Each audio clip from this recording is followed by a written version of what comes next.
नमस्कार जनमानस और न्यूज़वा के खास पेशकश पॉलिटिकल चर्चा में आपका स्वागत है। मैं हूं मानस मिहिर और हमारे साथ न्यूज़वा के संपादक सुधांशु शेखर झा है। सुधांशु शेखर, आपका बहुत बहुत स्वागत है खास कार्यक्रम में। धन्यवाद धन्यवाद। हमारा आज का टॉपिक है दिल्ली में बीजेपी को सीएम चेहरा घोषित करने में क्यों परेशानी हो रही है, क्या परेशानी हो रही है, आखिर देरी की क्या वजह है। प्रधानमंत्री नरेंद्र मोदी विदेश से लौट गए हैं, बावजूद इसके सीएम को लेकर फैसला नहीं हो पा रहा है। आज मुख्यमंत्री को लेकर विधायक दल की बैठक होने वाली थी, जिसे अंतिम समय में टाल दिया गया है। आखिर इस देरी की वजह क्या है, इसे लेकर हम इस वीडियो में चर्चा करेंगे। सुधांशु, क्या वजह है, किस वजह से आखिर बीजेपी दिल्ली को नया सीएम नहीं दे पा रही है, जबकि रिजल्ट निकले एक हफ्ते से अधिक हो गया है? देखिए सर, अगर सीएम की बात करें, सूची जो है तैयार है। जब प्रधानमंत्री नरेंद्र मोदी विदेश दौरा पर गए थे तो उस दौरान ही दिल्ली के बीजेपी प्रदेश अध्यक्ष वीरेंद्र सचदेवा समेत केंद्रीय नेतृत्व ने मिलकर जो है वह सूची तैयार कर दी है। 15 विधायकों का नाम सूची में है और उन 15 में से 9 नाम छांटे जाएंगे। उन 9 नामों में से ही मुख्यमंत्री और मंत्रिमंडल में कौन कौन होंगे उस पर जो है मुहर लगेगी। और ये 9 नाम जो है वह प्रधानमंत्री नरेंद्र मोदी, गृह मंत्री अमित शाह और बीजेपी के अध्यक्ष जेपी नड्डा तय करेंगे। लेकिन ये तीनों आखिर क्या वजह है कि शायद अगर हो सकता है कि तीनों एक टेबल पर बैठने का तीनों को मौका नहीं मिल पा रहा है, या तीनों में से किसी में कोई व्यस्त हैं, ये हो सकती है। दूसरी वजह एक यह भी जो बताई जा रही है कि कल जो दिल्ली में नई दिल्ली रेलवे स्टेशन पर हादसा हुआ है, उस वजह से भी आज की बैठक टाली जा सकती है, यह संभावनाएं जताई गई है, यह खबर हमारे पास आई है। दूसरी बात कि प्रधानमंत्री नरेंद्र मोदी ने यह जो बैठक टली है आज की, इस बैठक को टालने में नरेंद्र मोदी की अहम भूमिका है, जो जानकारी हमें मिली है। लेकिन यह बैठक बहुत जल्द ही होने वाली है, क्योंकि आज की एक अपडेट मैं आपको बता दूं कि आज एक बार फिर से नया अपडेट ये आया है कि 20 फरवरी को दिल्ली का नया मुख्यमंत्री का जो है शपथ ग्रहण समारोह होने की संभावनाएं है। लेकिन इन नामों पर कब मुहर लग सकता है, यह एक बड़ी वजह बताई जा रही है। कल की घटना या क्या दिल्ली के विधायकों में अनबन चल रहा है, क्योंकि कई नाम जो है फिलहाल रेस में, 6 नाम जो है वो सबसे ज्यादा रेस में है। इन नामों में किधर से क्या प्रेशर पॉलिटिक्स है या क्या कुछ चल रहा है, इस बात का खुलासा नहीं हो पाया है। लेकिन यह बात आप मान के चलिए कि 20 फरवरी को बहुत कुछ सामने आ जाएगा, इसमें कोई दो शक नहीं है। अब आपके पास अगर कोई अपडेट है तो आप बताइए दर्शकों को। देखिए, जेपी नड्डा ने विधायकों के साथ 1-to-1 मीटिंग की है, सभी के साथ बैठक की है, 5 मिनट 10 मिनट या 2 मिनट। सबका मन टटोला है कि आखिर क्या है, किसके नाम पर राज मुहर लग सकती है, आप किसको चाहते हैं कि मुख्यमंत्री बनाया जाए। लगभग जेपी नड्डा ने हर एक विधायकों से पूछ लिया है। इसके साथ ही बीजेपी आला कमान के मन में दो चीज़ें चल रही हैं। एक तो बिहार में विधानसभा चुनाव है, वहाँ पर बीजेपी जी। को अपना सीएम लाना है, तो कोई ऐसा चेहरा दिया जाए जिसका माइलेज बिहार में लिया जाए, या फिर पंजाब हम्म दिल्ली से सटे हुए, चूँकि हरियाणा और पंजाब है, उसकी राजनीति, हम्म हम्म दिल्ली की राजनीति का असर पंजाब में भी पड़ता है, और पंजाब में बीजेपी एकदम से कमज़ोर है। तो कुछ ऐसा किया जाए कि दिल्ली का काम पंजाब में दिखे और पंजाब में बीजेपी को माइलेज मिले।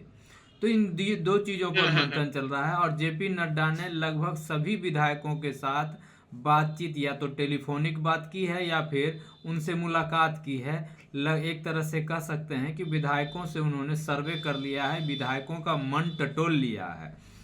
और जो जी जी। जिस पूर्वांचलियों को लेकर बीजेपी इतना वोकल थी चुनाव प्रचार के दौरान, अरविंद केजरीवाल जी। पर हमलावर थी, उस पूर्वांचल से 4 विधायक चुनकर आए हैं, जिसमें से एक हम्म गोरखपुर के हैं और 3 बिहार के हैं। और इन चारों में से किसी न किसी को तो बड़ा पद देना होगा, या तो डिप्टी सीएम या फिर मंत्रालय में तो तय मानिए की जगह देना है। कई लोग ये भी बिल्कुल चर्चा बिल्कुल। कर रहे हैं कि इनका मुख्यमंत्री भी इनमें से किसी एक को बनाया जा सकता है।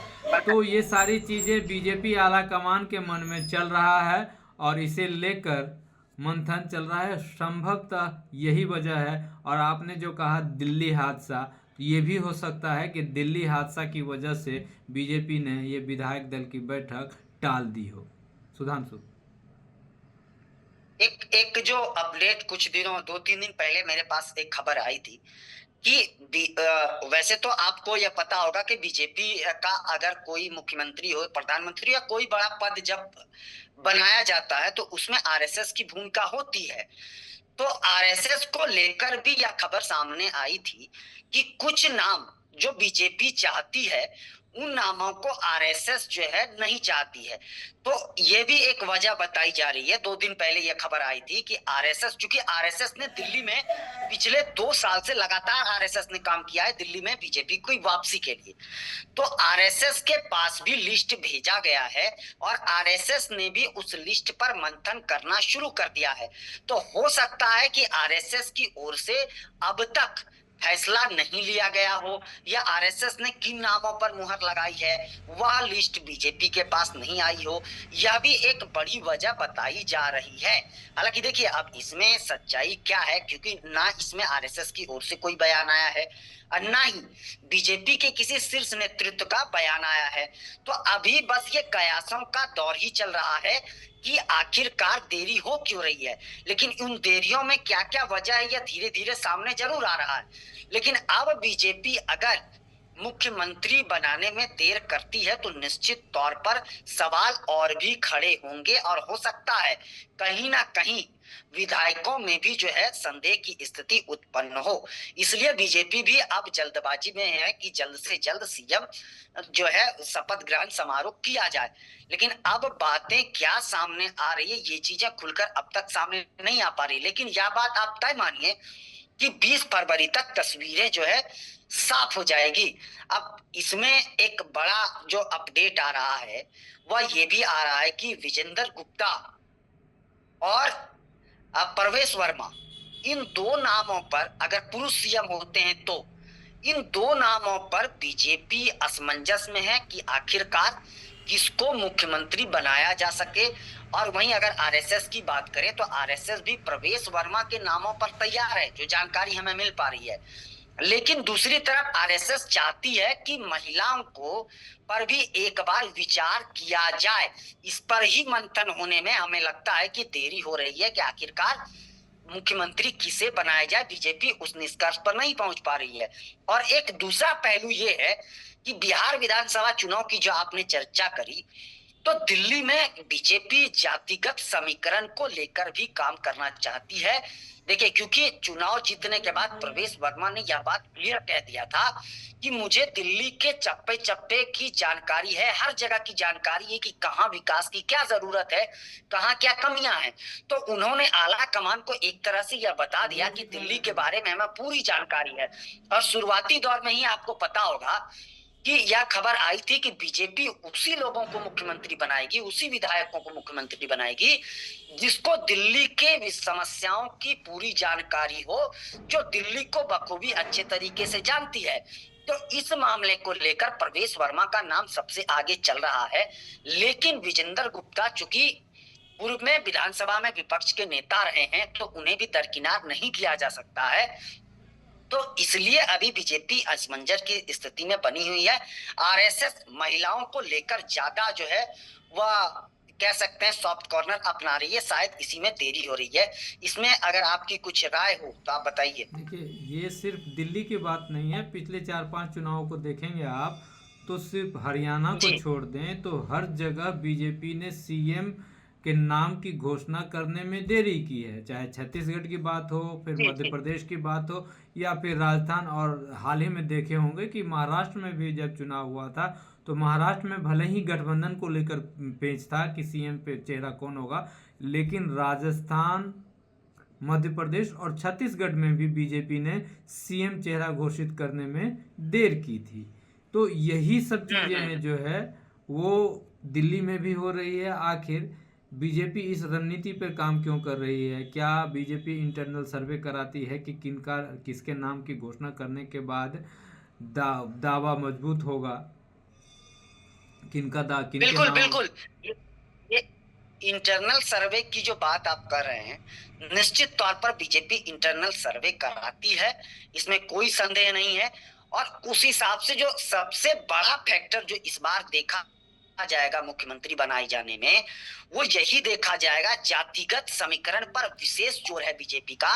और दूसरा कि इस बार बीजेपी ने इतने घोषणा किए हैं, जनता से इतने वादे किए हैं, बीजेपी उन युवा चेहरा पर भी ज्यादा फोकस कर रही है कि इन घोषणा को किस तरीके से पूरा किया जाए, इसके लिए सबसे बेहतर चेहरा कौन होगा। क्योंकि बीजेपी एक्सपर्ट और युवा चेहरा भी चाहती है, क्योंकि बीजेपी 27 साल के बाद, आप समझ लीजिए कि 27 साल एक लंबा इंतजार होता है।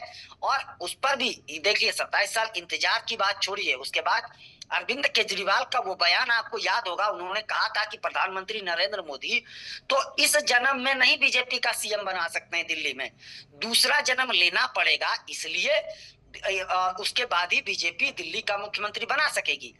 तो इसे देखते हुए भी बीजेपी ध्यान रख रही है कि अगर 27 साल बाद हम सत्ता में आए हैं, तो उस चेहरा को मुख्यमंत्री बनाया जाए जो चेहरा बेहतर काम कर सके और दिल्ली की सत्ता में कम से कम 15 साल तो बीजेपी राज कर सके। इस पर विशेष तौर पर भी मंथन चल रहा है।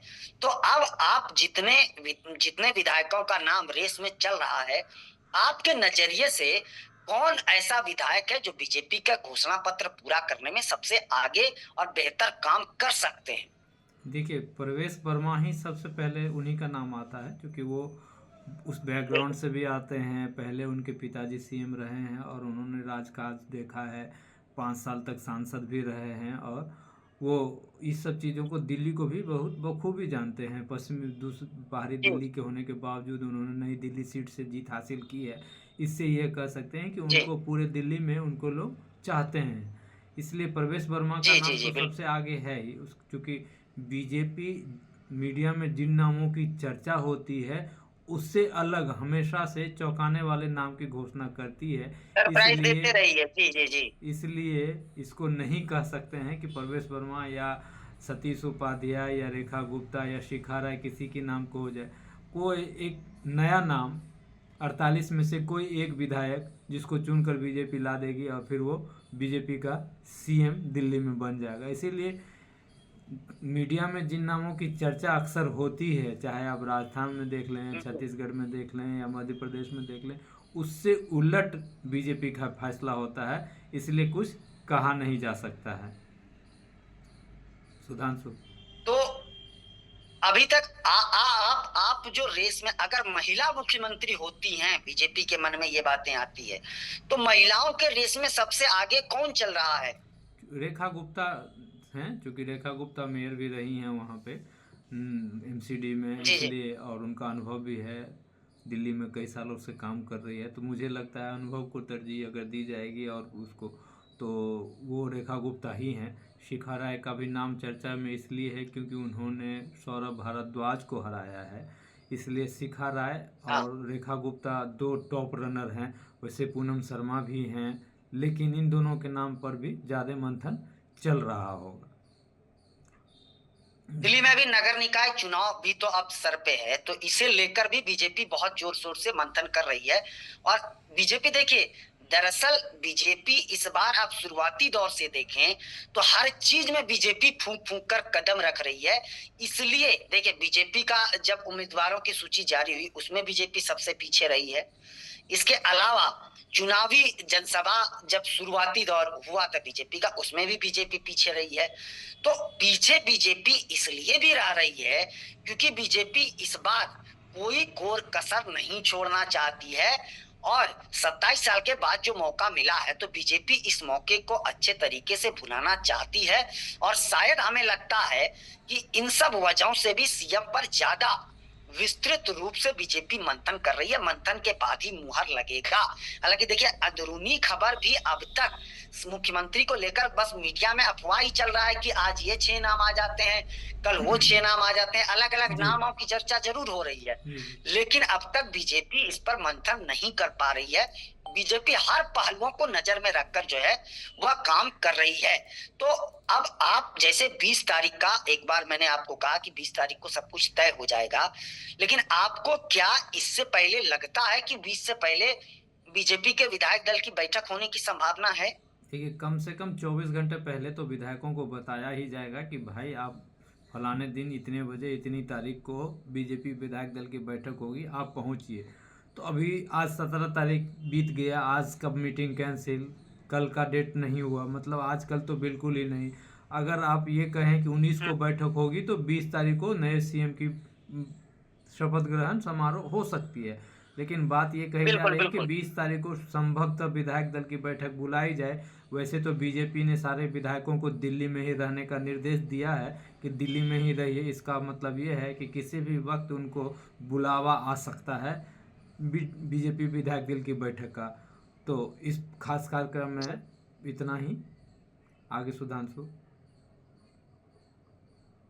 फिलहाल के लिए बस इतना ही। हमें और मानस मिहिर को दीजिए इजाजत, और आप सभी से निवेदन है कि ई न्यूजवा और जनमानस को आगे बढ़ाने के लिए आप लोग चैनल को लाइक, शेयर, सब्सक्राइब के साथ साथ कमेंट जरूर करें। हम अन्य खबरों के साथ भी आप लोगों के साथ जुड़ते रहेंगे। फिलहाल आप लोग भी अपना बहुत ज्यादा ख्याल रखिए। तब तक के लिए मुझे दीजिए इजाजत। आप सभी का तहे दिल से शुक्रिया। जय हिंद, जय भारत। नमस्कार।